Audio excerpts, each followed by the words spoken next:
Coming back from a trip, I found my bags on the sidewalk with a note.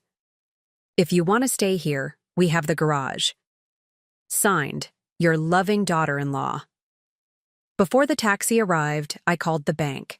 I was the one paying the mortgage. Check, I'm glad to have you here. Follow my story until the end and comment the city you're watching from, so I can see how far my story has reached. I stared at my 4 suitcases neatly lined up on the sidewalk, unable to process what I was seeing. After a week visiting my sister in Colorado, all I wanted was to sink into my favorite armchair with a cup of tea. Instead, I found myself locked, out of my own home. Rain clouds gathered overhead as I picked up the note tucked under the handle of my largest suitcase. The handwriting was unmistakable, sharp, slanted letters that always seemed to be in a hurry. If you want to stay here, we have the garage. Your dear daughter-in-law. My hands trembled as I read the words again. I'd lived in this house for 35 years. Richard and I had built it together when Gregory was just a baby. We'd planted every tree in the yard, selected every fixture, painted every wall. After Richard passed away 2 years ago, I'd agreed to sign the house over to Gregory and Vanessa, legally at least. But I was the one still secretly paying the mortgage. I fumbled for my phone and dialed the bank before the taxi even pulled away, needing confirmation of what I already knew. Yes, Mrs. Wilson, we show your automatic payment of $1,867 went through last Friday as scheduled, the customer service representative confirmed. Thank you, I whispered, ending the call. A heavy drop of rain splashed on my forehead as I stood. There, 68 years old, staring at my belongings on the sidewalk. The sky opened up then, as if giving me permission to break down too. I should have seen this coming. The sideways glances between Gregory and Vanessa whenever I mentioned redecorating my kitchen. The not-so-subtle comments about senior communities, where I wouldn't have to worry about yard work. The way they'd rearranged the living room while I was visiting my sister last Christmas, moving my reading chair to the basement. Small things that weren't so small after all. The garage door was unlocked. Inside, a twin mattress had been placed against one wall, with a small nightstand and lamp beside it. My clothes had been hung on a portable rack. My books, photos, and keepsakes were stacked in cardboard boxes labeled Mom Stuff in Vanessa's handwriting. I sank onto the mattress, the concrete floor cold beneath my feet. Through the small window, I could see the house where I'd raised my son, buried my husband, and apparently lost my place in the world. My phone buzzed with a text from Gregory. Mom, we need the space. Vanessa has been asking for a home office. For months. The garage apartment has everything you need. Don't make this difficult. Don't make this difficult. As if I were the problem. I'd never been one to cry easily, but the tears came then, silent and hot against my cheeks. I thought of all the nights I'd stayed up with Gregory when he had asthma attacks as a child. The second job I'd taken to pay for his college when Richard's business hit a rough patch. The weekends I'd spent watching the grandkids so Gregory and Vanessa could have couple time. And now I was reduced to a burden, an inconvenience to be tucked away in the garage. I didn't respond to Gregory's text. Instead, I called Martha, my oldest friend. Audrey? What's wrong? She asked, immediately sensing the catch in my voice. I need a place to stay, I managed to say, the words sticking in my throat like shards of glass. They've put me in the garage. Martha didn't ask for explanations. I'll be there in 20 minutes, she said. As I waited, sitting on that thin mattress surrounded by the boxed-up remnants of my life, I made a decision. This house had been my heart for 35 years. I'd poured everything into it, my love, my savings, my dreams, and now they thought they could simply push me aside? The garage door rattled as the rain intensified outside. I looked at my trembling hands and slowly curled them into fists. They had no idea who they were dealing with. I wasn't just Gregory's mother or Richard's widow. I was Audrey Wilson, and I was done being invisible. Martha's spare bedroom wasn't much, but at least it had a door that locked and windows that let in actual sunlight. After 3 days at the Sunset Motel, a name that felt eerily appropriate for this chapter of my life, I was grateful to be somewhere that didn't charge by the night. "You can stay as long as you need," Martha insisted, setting a mug of coffee in front of me. "Jim and I rattle around in this house like 2 peas in a barrel since the kids moved out." I wrapped my hands around the warm mug. "I appreciate it, but this can't be permanent. I need to figure out what to do about the house." "You mean your house?" Martha corrected, her eyes narrowing. "The one you're still paying for." Martha had been my friend for over 30 years. She'd known Richard, had watched Gregory grow up, had been there through the good times and bad. And unlike my own son, she remembered who I was before I became invisible. "I keep thinking about when it all started to change," I said, staring into my coffee. "After Richard died, I thought giving Gregory and Vanessa the house would help them. They'd just had Emma. Money was tight. And they took advantage," Martha finished. The memories surfaced like bruises I'd been avoiding pressing on. 6 months after the funeral, Vanessa had started rearranging the house, claiming it needed updating. My suggestions were dismissed. My belongings migrated to closets, then to the basement, then to storage bins. You know what Vanessa said when I objected to her throwing out Richard's fishing gear? "We need to move forward, not live in a museum." As if my husband's memory was just clutter to be cleared away. Martha reached across the table and squeezed my hand. "What about Gregory? Surely he stood up for you." I laughed, a hollow sound that surprised even me. Gregory said I was being difficult, that I needed to adapt to the new normal. His new normal apparently meant forgetting his father and sidelining his mother. The control had been so gradual I barely noticed it happening. First, they took over the kitchen, criticizing my cooking. Then came complaints about my TV shows being too loud, my friends visiting too often, my gardening taking up too much of their yard. Each surrender on my part only emboldened them further. "The worst part is, I enabled it all," I admitted. "I kept paying the mortgage because I was afraid they'd struggle financially. I wanted to help them, to be useful, to be loved," Martha said softly. The truth of her words stung. I'd been buying my place in that house, in my own son's life, one mortgage payment at a time. My phone buzzed with a text from Gregory. "Mom, when are you coming to get the rest of your things? We need to convert the garage for Emma's playroom." I showed Martha the message, my hand trembling slightly. "That ungrateful little—" She bit off the word. "Audrey, there's something you should know. I didn't want to tell you because I knew it would hurt, but you deserve the truth." My stomach tightened. "What is it?"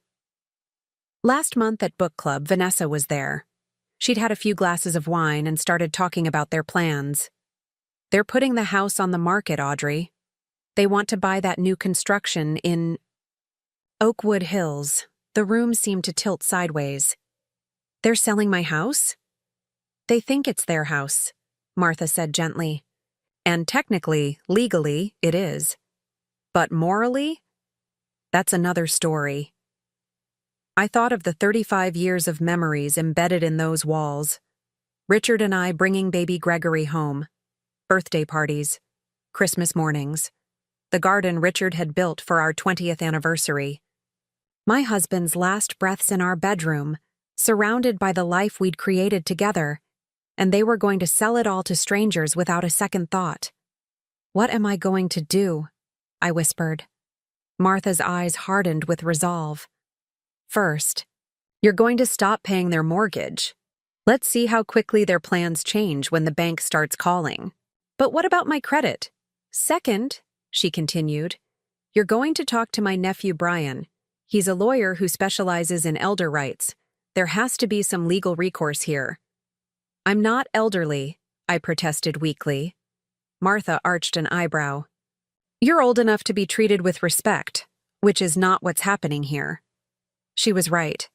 For 2 years, I'd been shrinking myself, becoming smaller and quieter to avoid being a burden. And where had it gotten me? Evicted from my own home, my belongings packed in boxes, my existence reduced to an inconvenience. As the reality of my situation crystallized, something else emerged from beneath the hurt and betrayal, a slow-burning anger that felt almost foreign after years of accommodation. "Okay," I said, straightening my shoulders. "Let's talk to Brian."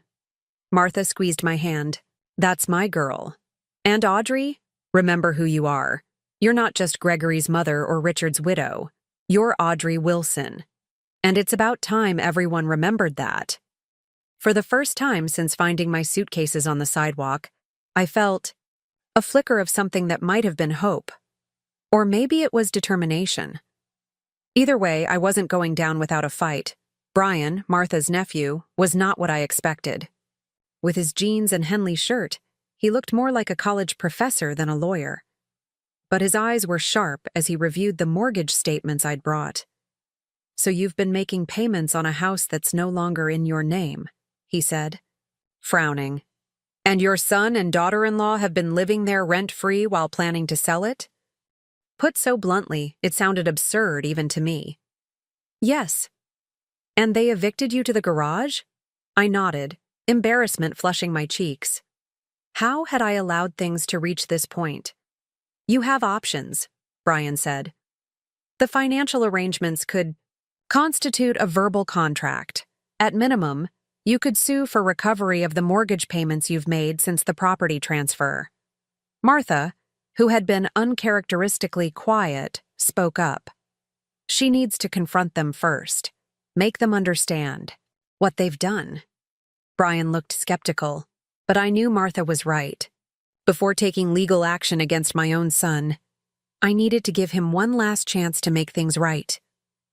That's how I found myself standing on the porch of my own home the next day, my heart pounding as I rang the doorbell.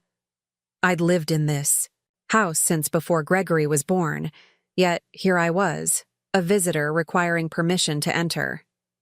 Vanessa answered, her surprise quickly masked with a tight smile. "Audrey, we weren't expecting you." "I need to speak with you and Gregory," I said, my voice steadier than I felt. She hesitated, then stepped aside. "Of course. Come in." The living room had changed again since I'd left. My reading lamp was gone, replaced by a modern floor lamp I didn't recognize. The family photos I'd arranged on the mantel had been rearranged, with several of Richard now missing. Gregory emerged from the kitchen, wiping his hands on a dish towel. "Mom, what are you doing here?" "I came to talk about the house," I said. "Martha told me you're planning to sell it." Their exchanged glance confirmed everything. "We were going to tell you," Gregory said, not quite meeting my eyes. "Once everything was finalized." "Finalized?" I echoed. "This was my home for 35 years. Your father and I built this house. We raised you here." Vanessa sighed dramatically. "Audrey, we understand you have sentimental attachments, but we need to do what's best for our family now." "Your family," I repeated. "And what am I?" An uncomfortable silence stretched between us. "Mom," Gregory finally said, his tone patronizing, "you signed the house over to us. We appreciate everything you've done, but it's our property now. We get to decide what happens to it." I took a deep breath. "I've been paying the mortgage for the past 2 years. Every month, $1,167 from my account to keep a roof over your heads." Another glance between them. They'd known. "That was your choice," Vanessa said coolly. "We never asked you to do that." My hands began to tremble. "I did it to help you. Because that's what family does." "And we're grateful," Gregory said, though his tone suggested anything but. "But that doesn't change the legal situation. The house is ours. So my 35 years here, my financial support, my role in this family, none of that matters?" Gregory shrugged, looking uncomfortable but unmoved. "Mom, you're making this more dramatic than it needs to be. We can help you find a nice, senior apartment I don't need a nice senior apartment, I snapped. I need my son to show an ounce of decency and respect. Vanessa stepped forward, her smile tight. Audrey, I think you're getting emotional. Perhaps we should continue this conversation another time. That's when I knew, truly knew, that there was no fixing this. The son I'd raised, the boy I'd loved with every fiber of my being, was gone. In his place stood a stranger who saw me as nothing more than an obligation, a problem to be managed. I've stopped the automatic mortgage payments, I said quietly. Gregory's expression changed instantly. You what? If you want to sell my home, you'll need to pay for it yourselves. You? Can't do that. Vanessa's voice rose.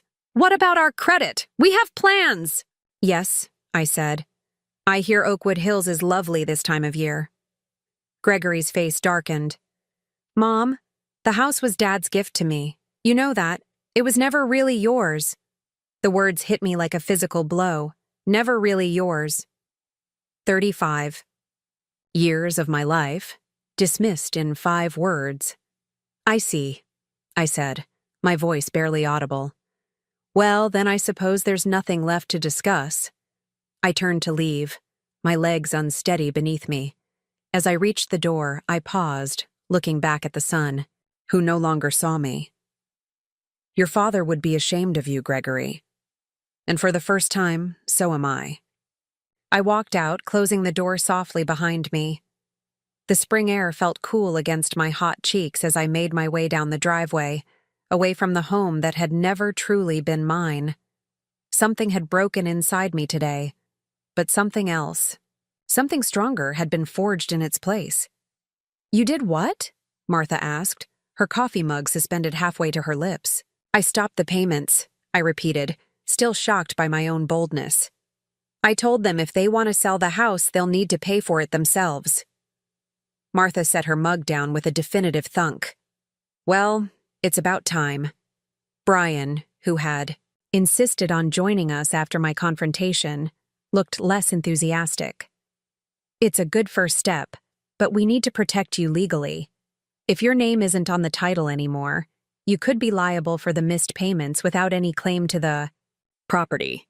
The adrenaline that had carried me through the confrontation was fading, leaving room for doubt to creep in. Have I made a terrible mistake? No, Martha said firmly. You've finally stood up for yourself. Brian tapped his pen against his legal pad. Let's be strategic about this.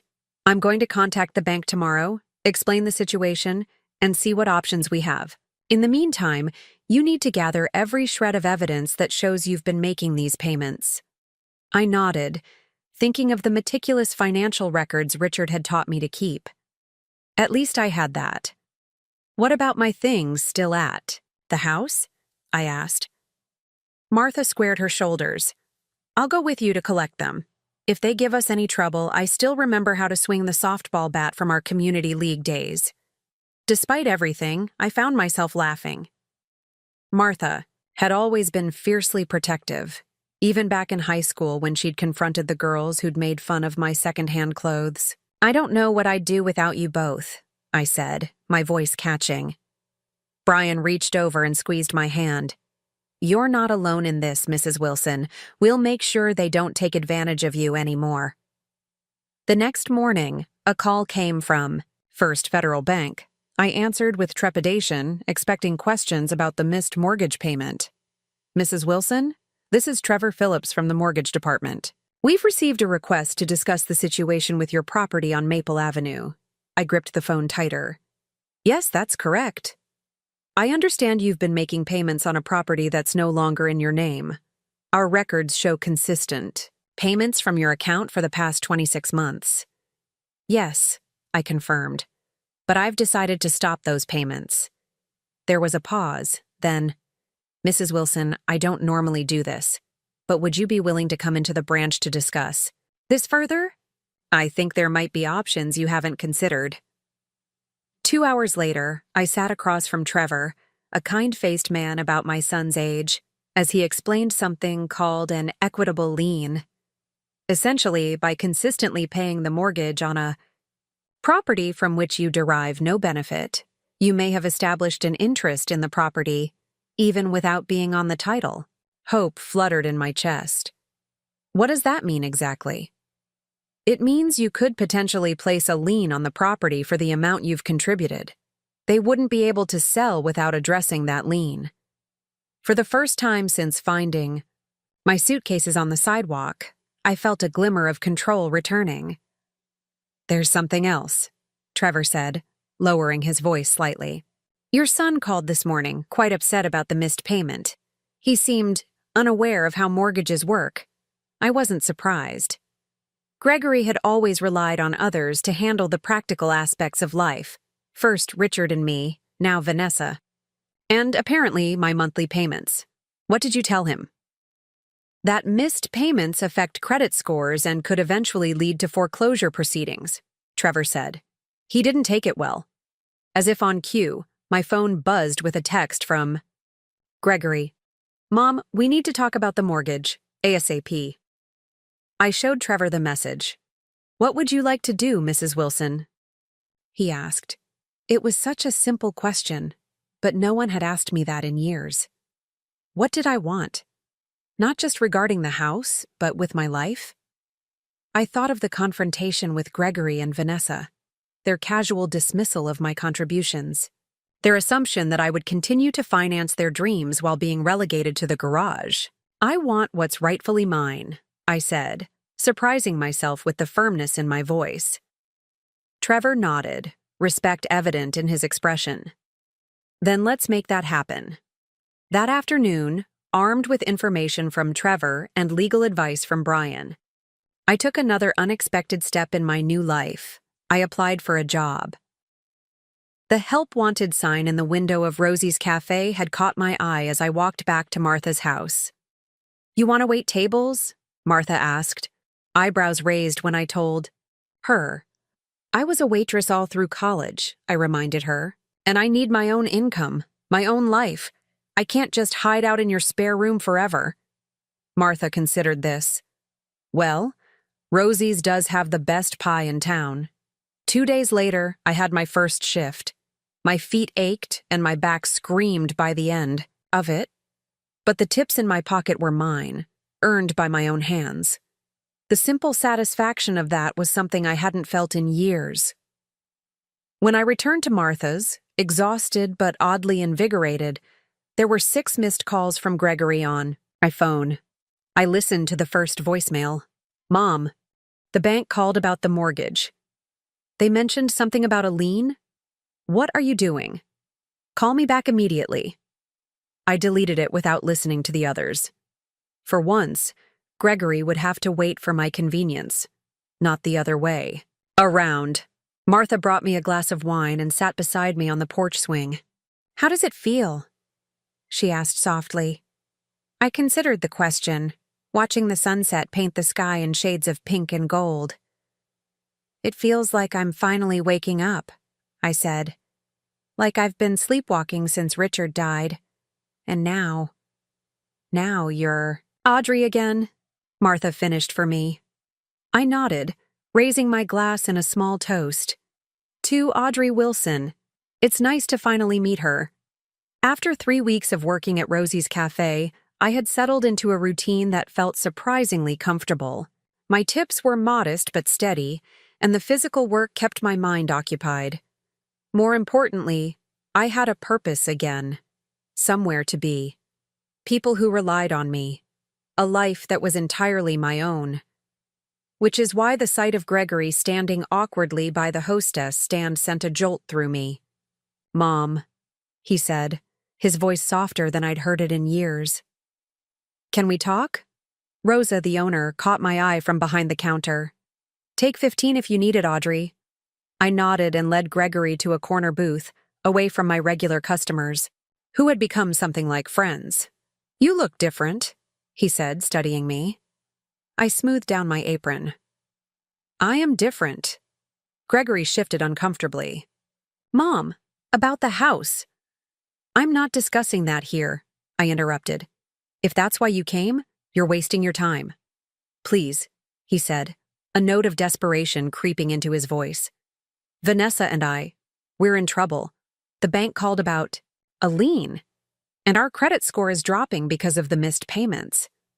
I observed my son, his expensive watch, his carefully styled hair, the subtle scent of cologne that probably cost more than I made in a day at Rosie's. Everything about him screamed entitlement and comfort, a life cushioned by other sacrifices. What do you want from me, Gregory? He leaned forward. We need you to lift the lien and resume the payments, just until we can sell the house. The sheer audacity of it almost made me laugh. And what do I get in return? We'll make sure you're taken care of, he said, as if offering a great kindness. There's a really nice senior community in Westbrook. Stop, I said, raising my hand. I'm not interested in being taken care of. I've been taking care of myself and you for years. Mom, be reasonable. You can't keep working here. He gestured around the cafe dismissively. You're almost 60. 58, I corrected. And I'm doing just fine. Gregory's face hardened slightly, his mask of contrition slipping. Fine. What do you want? A percentage of the sale? I studied him, this stranger wearing my son's face. I want my home back. He blinked, then laughed nervously. That's not possible. We've already made an offer on the house in Oakwood Hills. Not my problem. Gregory's expression darkened. It is your problem if you want a relationship with your granddaughter. With any of us. The threat hung in the air between us, ugly and explicit. My own son was using my love for his daughter as leverage. Are you threatening to keep Emma from me? He had the decency to look slightly ashamed, but pressed on. I'm just saying that families need to support each other. Vanessa and I have a plan for our future, and you're standing in the way. The way I stood in the way when I paid your college tuition? Or when I watched Emma every weekend so you and Vanessa could have couple time? Or when I signed over the house and kept making payments so you could save for that boat you bought last summer? Gregory flushed. That's not fair. No, I agreed. It's not. My break was almost over. I slid out of the booth and stood, straightening my apron. I need to get back to work. Mom, please. Gregory's voice cracked slightly. We need this. The house in Oakwood Hills is perfect. We can't lose it. For a moment, I saw the little boy who used to climb into my lap with scraped knees, looking to me to make everything better. But that boy was gone. In his place sat a man who saw me as nothing more than a means to an end. I'll think about it, I said finally. But I need something in writing from you and Vanessa first. Meet me at Brian Wallace's office tomorrow at 2 p.m. Relief washed over Gregory's face. Thank you, Mom. You won't regret this. As he left, I wondered if I already did. The next day, I arrived at Brian's office early, my stomach in knots. I'd barely slept, going over and over the decision I'd reached in the middle of the night. Gregory and Vanessa arrived precisely at 2, both dressed as if for a business meeting. Vanessa's smile was tight but triumphant as they took seats across from Brian's desk. Thank you for coming, Brian began formally. Mrs. Wilson has considered your request regarding the property on Maple Avenue. We appreciate that, Vanessa interjected smoothly. We're certain we can reach an agreement that benefits everyone. Brian slid a document across the desk. This is what Mrs. Wilson proposes. Gregory picked it up, scanning the contents. His expression shifted from hopeful to confused to angry in seconds. What is this? He demanded. That, I said calmly, is my condition for lifting the lien. I will resume mortgage payments, but the house will be sold to me, not to strangers. Vanessa snatched the paper from Gregory's hands. This is ridiculous. You want us to sell you the house for the remaining mortgage balance? It's worth at least 3 times that. It's worth exactly what I've put into it, I replied. 35 years of payments, repairs, and improvements. Gregory's face had turned an alarming shade of red. You can't do this. The house is legally ours, with a lien against it, Brian pointed out, which significantly complicates any potential sale. We'll fight this, Vanessa said, her voice cold. We'll get our own lawyer. I nodded, having expected this reaction. You can try, but the legal proceedings will take time. Months, maybe years. Your credit scores will continue to suffer, and that dream house in Oakwood Hills will go to someone else. The truth of this sank in visibly. Gregory and Vanessa had overextended themselves, counting on a quick sale of my house to finance their upgrade. You planned this all along, Gregory accused, his voice barely above a whisper. From the moment we moved you to the garage. No, I said quietly. I just finally stopped allowing myself to be used. Vanessa stood abruptly. We need to discuss this privately. As they stepped out, Brian gave me an approving nod. You're doing the right thing, Mrs. Wilson. I wasn't so sure. The look of betrayal in Gregory's eyes haunted me. Had I become as calculating and cold as they were? Before I could dwell on it further, the office door opened. Gregory and Vanessa returned, faces grim but resigned. We'll accept your offer, Gregory said stiffly. But I hope you realize what this means for our relationship. I met my son's gaze steadily. I do, and I hope someday you'll realize what it meant when you put my suitcases on the sidewalk. The first night back in my house, I couldn't sleep. I wandered from room to room, touching familiar walls, tracing the doorframe where we'd marked Gregory's height each year, standing in the kitchen where Richard and I had danced on our 30th anniversary. It had been 3 months since the confrontation in Brian's office. 3 months of legal paperwork, of tense exchanges with Gregory and Vanessa as they reluctantly moved out, of rebuilding my life piece by piece. The house felt both familiar and strange. Vanessa had repainted several rooms in trendy grays and whites, removing the warm yellows and blues Richard and I had chosen. The kitchen had been remodeled with sleek, impersonal appliances, but underneath the cosmetic changes, the bones of the home remained, the squeaky third step on the staircase, the way sunlight filtered through the bay window in the afternoons, the slight tilt to the floor in the upstairs hallway that Richard could never quite fix.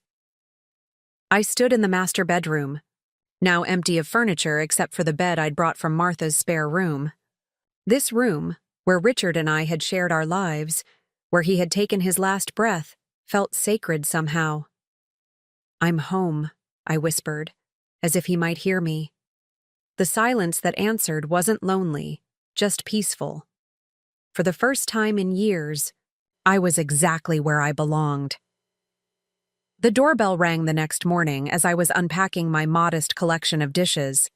I opened it to find Martha holding a pot of soup and a bottle of wine. Housewarming, she announced, marching past me into the kitchen. Though I suppose it's technically a homecoming. I laughed, following her. It feels like both, honestly. Martha set her offerings on the counter and turned to survey the kitchen. Good Lord, what did that woman do to your beautiful oak cabinets? Painted them gray and replaced all the handles with something called brushed nickel, I said. Apparently, oak is passé, Martha snorted. You know what's passé? Throwing your mother-in-law out on the street. We both laughed, though the hurt beneath the humor was still raw. Have you heard from them? Martha asked as she helped me unpack. I shook my head.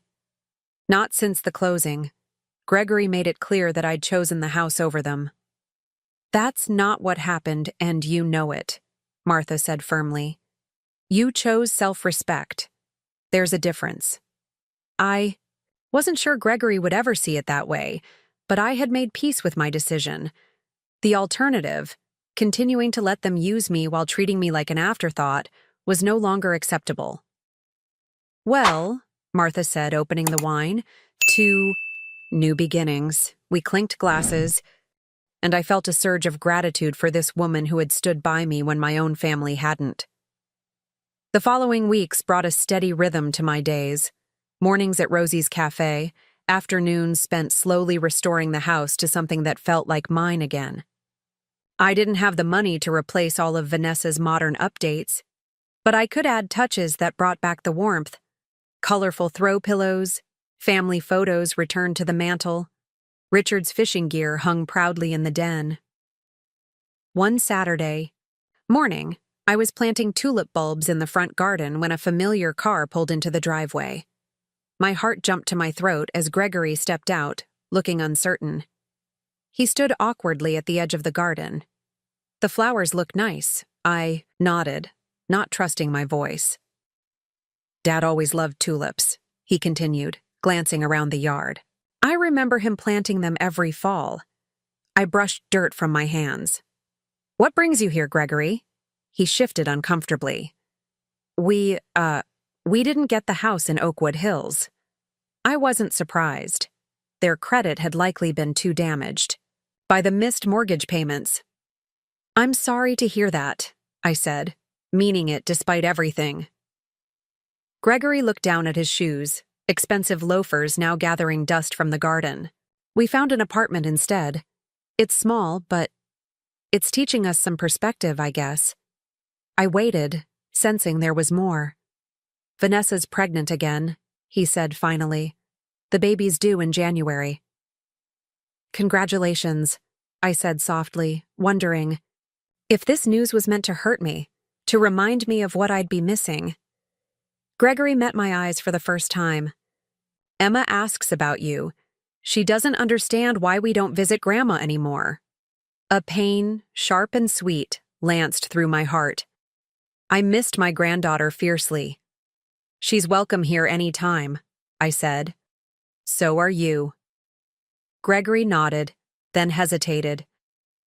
Mom, I've been thinking about everything, about what happened. I held my breath, not daring to hope for real understanding. I'm not saying we handled things well, he continued, choosing his words carefully. But you chose a house over your family. I don't know if I can forgive that. My momentary hope deflated. He still didn't see it. I didn't choose a house, Gregory, I said quietly. I chose not to be erased. There's a difference. He frowned, clearly not agreeing. Anyway, I thought you should know about the baby, and maybe Emma could visit sometimes, if that's okay. It wasn't an apology, not even close. But it was a small opening, a tiny crack in the wall between us. I'd like that, I said. After Gregory left, I sat on the porch swing, processing the encounter. The relationship with my son was damaged, perhaps irreparably. He still couldn't see how deeply he had hurt me, how fundamentally he had betrayed my trust. But he had come today, had reached out, however inadequately. It was a start, not an ending. That evening, Martha and her husband Jim came over, along with Rosa from the cafe and Brian and his wife. We sat in my backyard, the same yard where I'd hosted Gregory's high school graduation party, where Richard and I had celebrated anniversaries, where life had unfolded in all its messy glory.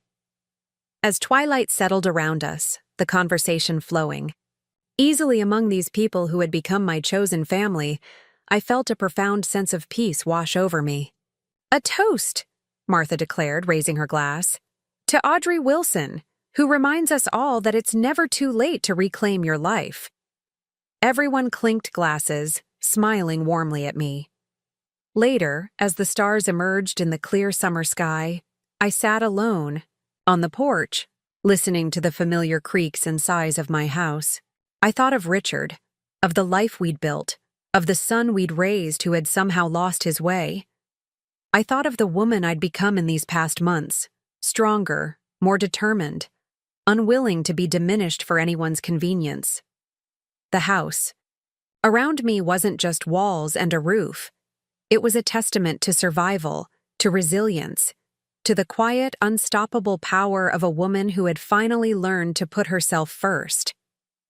I was home, not just in this house, but in my own life. And for the first time in years, that life stretched before me full of possibilities that were entirely my own.